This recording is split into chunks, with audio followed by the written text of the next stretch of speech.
Bom dia, amada igreja, graça e paz da parte do nosso Senhor Jesus Cristo, amém? Que bênção, queridos, estamos reunidos no nome do Senhor. Abramos nossas Bíblias no livro de Daniel, no capítulo de número 3. Daniel, capítulo de número 3. Pela manhã, nós temos refletido e meditado na palavra do Senhor segundo o nosso plano de leitura bíblica.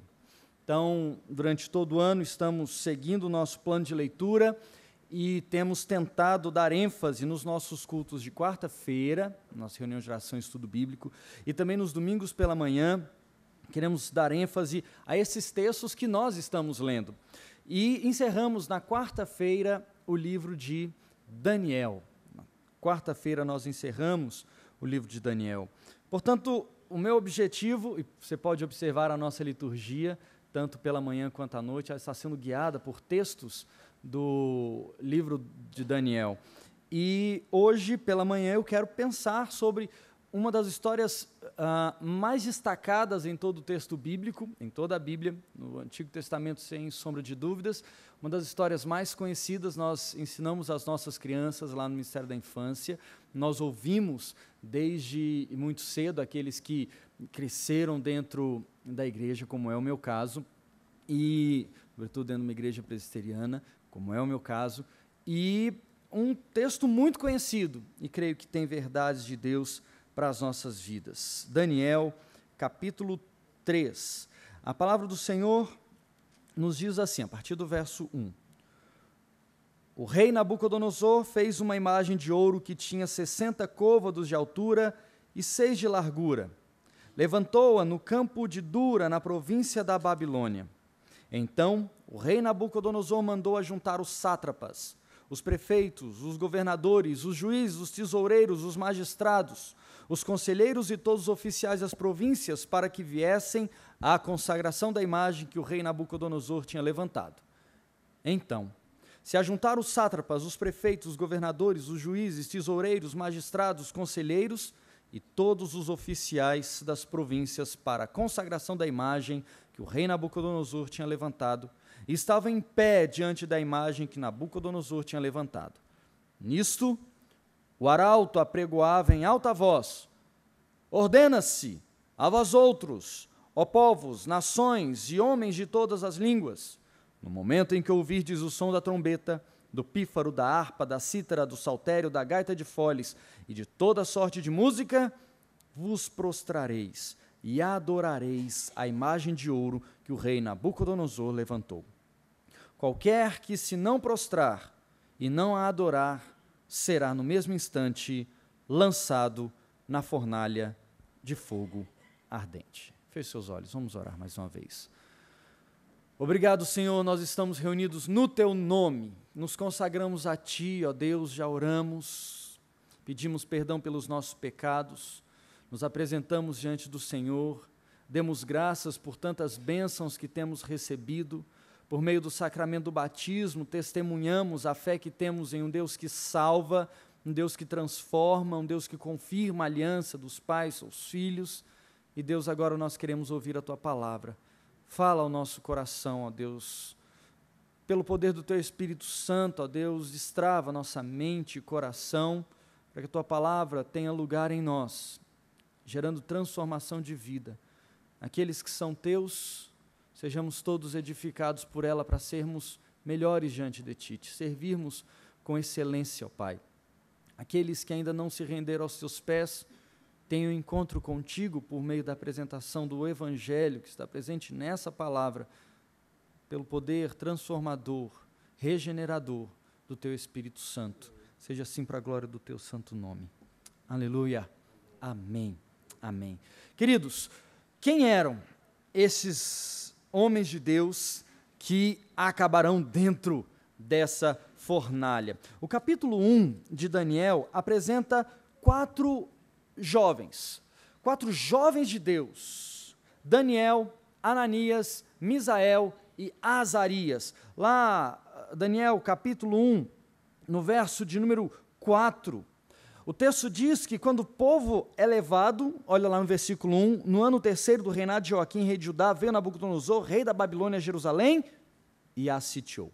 O verso 4 dá testemunho sobre aqueles que são levados, não só, ou não simplesmente levados cativos, mas que têm lugar de destaque, e qual a função que eles iriam exercer. Olhe comigo a sua Bíblia no verso 4. Aliás, olhe sua Bíblia, não tem como olhar a sua também. Mas olhe o texto na sua Bíblia e veja a história, como ela vai se formando para dar um destaque àqueles que eram escolhidos por Deus para uma função específica. Verso de número 4. Jovens, sem nenhum defeito, de boa aparência, instruídos em toda a sabedoria, doutos em ciência, versados no conhecimento, e que fossem competentes para assistirem no palácio do rei e lhes ensinasse a cultura e a língua dos caldeus. Eis aqueles que são não só levados cativos, mas com uma posição de destaque, ganham primazia e são levados para o palácio, com uma função específica. Isso é muito comum no mundo antigo. Imperadores, reis, soberanos, às vezes príncipes, grandes capitães de exércitos, quando conquistavam um povo, pegavam os jovens de destaque, levavam para dentro do palácio para que eles assistissem, servissem o rei com as suas habilidades. Alguns vão ser levados cativos e trabalharão, serão forçados ao trabalho como escravos. Outros serão também levados cativos, mas ocuparão um lugar de destaque. Não são homens livres, não podem ir para casa o dia que quiserem, mas tornam-se servos do Estado, servindo ao rei por uma função específica ou por uma habilidade específica que possuíam. Quando eles adentram o palácio, eles acabam por receber nomes diferentes daqueles que eles tinham. O verso 5, 6 e 7 mostram esse novo passo e diz assim o texto a nós. Olha aí na sua Bíblia. Determinou-lhes o rei a ração diária, das finas iguarias da mesa real e do vinho que ele bebia, e que assim fossem mantidos por 3 anos, ao cabo dos quais assistiriam diante do rei. Entre eles se achavam, dos filhos de Judá, 4, Daniel, Ananias, Misael e Azarias.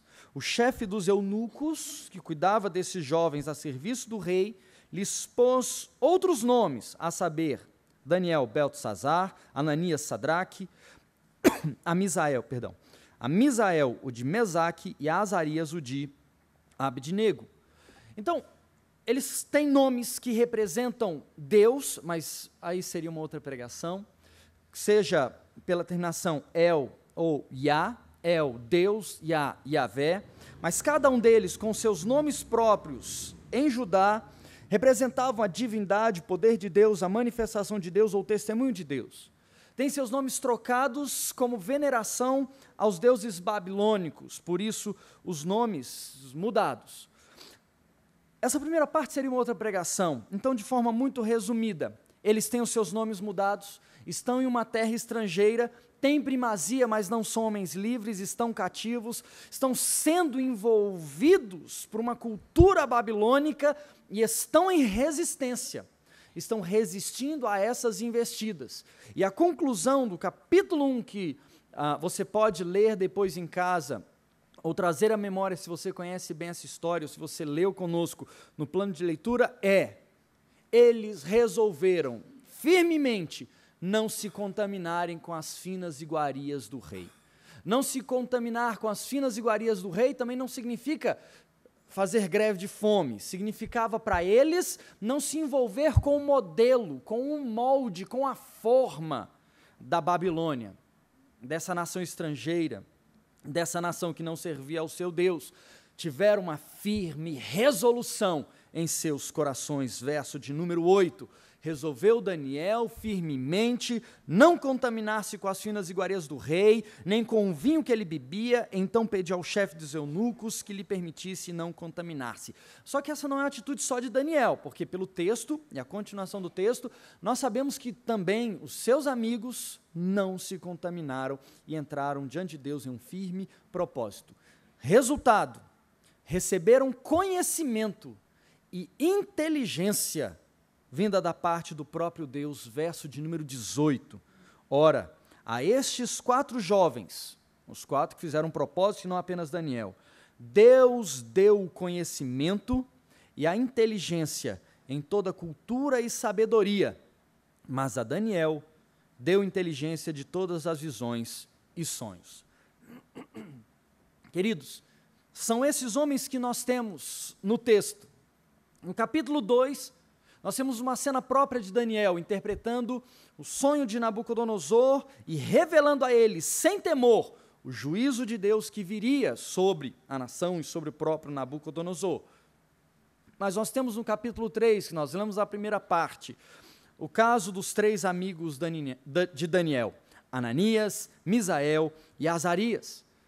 Esses 3 homens de Deus são confrontados por um sistema babilônico contrário à vontade de Deus. Nabucodonosor ergue para si, para sua própria adoração, um ídolo de aproximadamente 27 metros de altura, facilmente visto por aquela população. Ao tocar as músicas, e veja quantos instrumentos nós lemos aqui, é muita coisa. Então, era um barulho, até gaita de folha entrou na parada aqui. Era um negócio quente, então, um batuque forte. Ao tocar a música, quando todos ouvissem, eles deveriam se prostrar e adorar. Vem então para nós, no verso de número 12, o firme propósito, novamente, no coração dos homens de Deus. E no verso 12, os sátrapas, príncipes, governadores, o povo, dentre aqueles que deveriam se render diante daquela imagem criada por Nabucodonosor, eles percebem que alguns não se prostram, alguns não obedecem à ordem, alguns não se rendem, alguns estão firmes no propósito de seu coração de não se subjugarem, de não se submeterem, de não se renderem a esse sistema de valores por defenderem os seus próprios valores, por defenderem o seu projeto com Deus, o seu propósito com o divino. E então no verso de número 12, nós temos parte desse testemunho que foi dado. Olha o que os outros dizem a respeito de Ananias, Misael e Azarias. Vamos ler juntos o verso 12, todos juntos? Há uns homens judeus que tu constituíste sobre os negócios da província da Babilônia, Sadraque, Mesaque e Abdnego. Estes homens, ó rei, não fizeram caso de ti, a teus deuses não servem, nem adoram a imagem de ouro que levantaste. Olha para mim, olha pastor, a ameaça já foi posta lá em cima, nós lemos no começo dessa mensagem. Eles vão se render, eles vão se prostrar, a eles vale mais a sua segurança de vida, não render-se, a eles vale mais servir a um Deus que pode livrá-los ou não livrá-los. O que vale mais para nós? Eis o primeiro desafio apresentado nesse texto para as nossas vidas. Diante de uma cultura que não serve a Deus, diante de um reino terreno que não se rende à vontade de Deus, diante das investidas do maligno, diante das investidas das propostas da ética deste tempo, dessa sociedade, dessa cultura de nosso tempo, diante do pensamento, da ideologia, da filosofia, da mentalidade do nosso tempo, nos curvaremos ou nos manteremos de pé? Daremos testemunho de quem servimos ou nos sujeitaremos aos valores de nosso tempo, aos valores deste mundo? A ética desta terra. Se sabemos que servimos a um Deus que não é dessa terra, se sabemos que servimos a um Deus que há de restaurar todas as coisas para a glória do seu nome, se servimos a um Deus que está conosco e nos livrará, ou não, segundo a sua vontade, como procederemos? A afronta a Nabucodonosor, testemunhada pelos seus apoiadores contra os homens de Deus, é: a teus deuses eles não servem, nem adoram a imagem de ouro que levantaste. Eles demonstram então a firmeza no coração. Afinal de contas, Nabucodonosor precisa ser respeitado e suas ordens precisam ser seguidas. Nabucodonosor então, ao averiguar a situação, descobre, é verdade.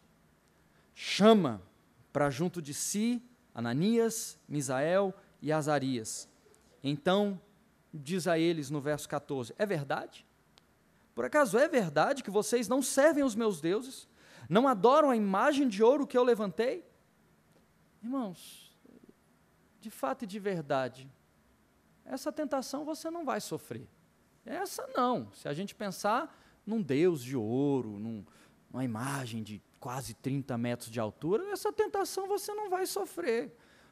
O que está em jogo aqui, o que estava em jogo no capítulo 1, é todo um sistema de valores que é contra Deus, que é antibíblico, que é contra a vontade do Senhor.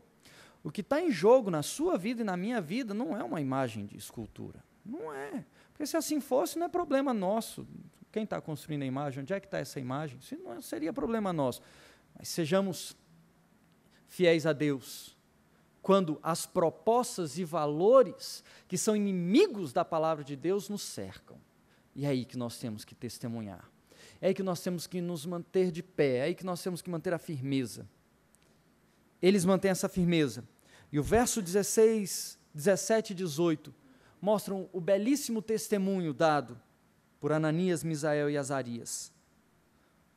Verso de número 16. Responderam Sadraque, Mesaque e Abdenego: ó Nabucodonosor, quanto a isso, não necessitamos de te responder. Tá isso o quê? Olhe na sua Bíblia o verso 15. Olha o verso 15. Quem é o Deus que vos poderá livrar das minhas mãos? É a isso que eles respondem. Vocês não vão me obedecer? Olha o meu poder. Olha o quanto eu sou poderoso. Quem vai poder livrar vocês? A resposta deles é: isso aí, ô Nabucodonosor, isso aí não vai dar para a gente responder, não. Isso aí não rola da gente dizer. Isso aí não tem nem o que a gente dizer. Uma coisa eu digo, verso de número 17: se o nosso Deus, a quem servimos, quer livrar-nos, Ele nos livrará da fornalha de fogo ardente e das tuas mãos, ó Rei. Vamos todos juntos, com força, com aquele ânimo, lá no verso 18, vamos lá? Se não, fica sabendo, ó Rei, que não serviremos a teus deuses, nem adoraremos a imagem de ouro que levantastes. Nós não precisamos te responder, mas deixa eu dizer uma coisa para você: se Deus quiser livrar, bem; se Ele não livrar, amém. Ele é o nosso Deus, se livrar ou se não livrar, se o mal chegar ou se o mal não chegar, se formos acochados ou não, se o mundo, as trevas, o diabo, o inferno, o demônio, os valores do inferno nos cercarem, nós nos manteremos fiéis, e não interessa o que acontecer conosco, enxovalhados, humilhados, pouco importa. Eu sou de Deus, meu pé está firme na rocha, eu não me curvo, vou morrer. A gente pode morrer, ou não, está na mão de Deus, e Ele faz o que bem lhe apraz. Queridos, não tem outro caminho. Diante da afronta, Nabucodonosor precisa fazer cumprir a sua palavra. A fornalha está ardendo, ela está acesa. Aliás, no verso 19, o verso 19 termina: ordenou que se acendesse a fornalha 7 vezes mais do que se costumava. Vocês não vão só queimar, vocês vão queimar. Não tem um superlativo para isso. Não sei. Vão queimar torrados, né? Vai ser assim, vão queimar. Não vão só queimar, né? Vai ser, o fogo está quente. Não vai demorar, vai ser muito rápido. É interessante, queridos, porque a perseguição, a afronta, não causa medo a eles. Bom, nós conhecemos o texto, na quarta-feira eu falei um pouco sobre isso. Daniel vai passar por uma situação próxima. É diferente porque lá, no caso, Daniel tem o favor do rei, que está constrangido pelo fato de ter que lançar Daniel na cova dos leões. Mas a situação é semelhante porque lá Daniel diz: calma, rei, fica tranquilo. Se o Senhor quiser me livrar, Ele vai me livrar. Se não, está tranquilo. E se nós sabemos o desfecho da história de Daniel, é bela, né? Daniel passa a noite dormindo na barriga dos leões, com a cabeça recostada na barriga dos leões, fazendo carinho na juba dos leões. Isso sou eu que estou inventando, tá, querido? Não está no texto, não. Mas a gente sabe que ele fica lá com os leões e quando é de manhã, Daniel, pode ser que o Deus a quem tu serves tenha te livrado dos leões? Ô rei, fica calmo, tranquilo, a noite aqui foi joia. Irmãos, olha que lindo, Daniel tem a certeza, nós estamos falando sobre os mesmos homens de Deus, Daniel tem certeza que se Deus puder livrar da cova dos leões, glória a Deus, e se Deus não livrar da cova dos leões? Glória a Deus. Eu não ajo assim, irmãos, eu não ajo assim nem no trânsito, o cara me fecha, eu esqueço de tudo. Eu não ajo assim nem no trânsito. Larissa me irrita e às vezes eu não consigo controlar minha língua. Meus irmãos, nós somos provados dia após dia a darmos testemunho de quem é o nosso Deus. Recebemos as propostas desse tempo, do mundo e os seus valores. Recebemos as investidas, as setas do maligno e como temos resistido. Nossos pés estão firmes na rocha, nós declaramos que cremos em Deus e não importa o que aconteça, nós manteremos firme a nossa fé. Diante da fornalha que se apresenta a nós, o fogo maior é aquele que arde em nossos corações, ou ele é tomado por um gelo paralisante diante do fogo ardente lançado pelo diabo ao nosso redor? Como temos resistido no dia mau, como temos nos sustentado diante das tentações, como temos nos sustentado diante das provações. Ananias, Misael e Azarias, ou Sadraque, Mesaque e Abdenego, em uma nação estrangeira, no meio de um povo estranho, longe de sua terra, sendo invadidos, tomados em seu particularismo pelos valores do seu tempo, dizem, não importa, o Senhor pode nos livrar ou não, nós não nos curvaremos. Deus, portanto, fornece o livramento. Do verso 21 ao verso de número 26, o livramento de Deus é belíssimo e testemunha aquilo que Deus é. Guarde essa frase no seu coração, repita ela durante toda a semana, escreva do lado da sua escrivaninha, bote em algum lugar e guarde isso para você. Deus não livra da fornalha os amigos de Daniel, mas Deus livra na fornalha os amigos de Daniel. Por vezes, Deus não te livrará da fornalha. Às vezes, Ele quer te livrar na fornalha. Não importa a situação. Ele pode te livrar da fornalha? É claro que pode, Ele tem poder para isso. Se Ele não quiser, Ele continuará sendo seu Deus ou barganharemos com Deus? Não. Os amigos de Daniel, Sadraque, Mesaque, Abdenego, Ananias, Misael, Azarias, provam para nós. Se Deus não nos livrar da fornalha, Ele certamente nos livrará na fornalha. Paulo tem isso tão firme no seu coração que é capaz de dizer, se eu morro, não importa, estarei com Cristo. Mostrando que o final dessa jornada não é simplesmente entre vida e morte, mas é entre eu mesmo ou Deus. Amo mais a minha vida do que amo a Deus, estou no caminho errado. Deus vale mais do que a minha vida ou do que a minha morte, estarei com Ele para sempre nos céus. Verso de número 28, leiamos todos juntos, para que a gente encerre a meditação dessa manhã. 1, 2, 3, valendo. Falou Nabucodonosor e disse, bendito seja o Deus de Sadraque, Mesaque e Abdenego, que enviou o seu anjo e livrou os seus servos que confiaram nele, pois não quiseram cumprir a palavra do rei, preferindo entregar o seu corpo a servirem e adorarem a qualquer outro Deus, senão ao seu Deus. Não sei se você se perdeu no meio do texto, mas você lembra como é que o versículo 28 começou? Quem falou? Nabucodonosor. O homem que está irado, acende 7 vezes mais, bota mais fogo aí, bota mais lenha, bota quente nesse negócio, e vão morrer, mas vão morrer esturricado. Ele agora dá testemunho. Queridos, manter a firmeza no coração testemunha ao mundo quem Deus é. Viver pelo Evangelho é manter-se firme neste Evangelho, nesse propósito, em vida de devoção, em piedade, joelhos dobrados, vidas rendidas. E a consequência será, na vida ou na morte, Deus é Deus. Não há outro maior que este Deus.